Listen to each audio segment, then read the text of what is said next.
Plan করুন। আজকে আমরা কয়েকজন আছি, এটারে বড় করতে হইব।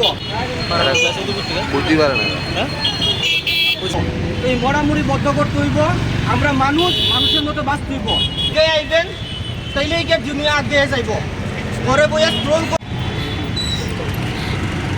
আমার মতো মানুষ আমার না। আমার বাইরে বিনা দিচ্ছে, আমার বাইরে দিচ্ছে, 20 বছর জেল দিয়ে দিচ্ছে।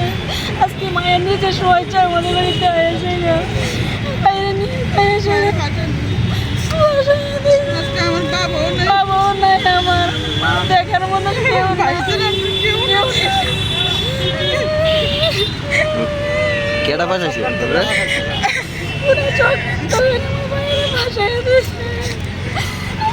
কোনো দোষ তারা তখন যা করছে মানে এদের আমিও ততটুকু জানি। আর রাহুল এমনিতে খুব ভালো ছেলে। ওর মানে আগে ওর সাথে কথা হতো, আমরা সবাই এটা জানতাম। তারপর যা ঘটনা 2-3 বছর তো কেস চলছে। এই কেস চলাকালীন তার সাথে আমরা সবসময় ঘোরাফেরা করতাম। তো যা দেখতাম মেয়েটাও ওরকে মানে ওর সাথে কথা বলার জন্য অনেক রকম চেষ্টা করতো, কিন্তু তখন তো এগুলি তো দিয়েছে।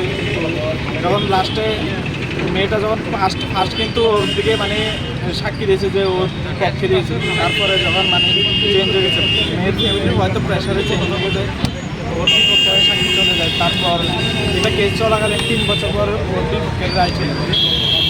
এখন তোমরা কি চাও যারা আমরা চাই রাহুলের জন্য এটা সুষ্ঠু বিচার হয়, আবার পুনর্বিবেচনা করা হয়, এটাই চাই। তোমরা কারা? আমরা রাহুলের সাথে চলি, মানে বন্ধু।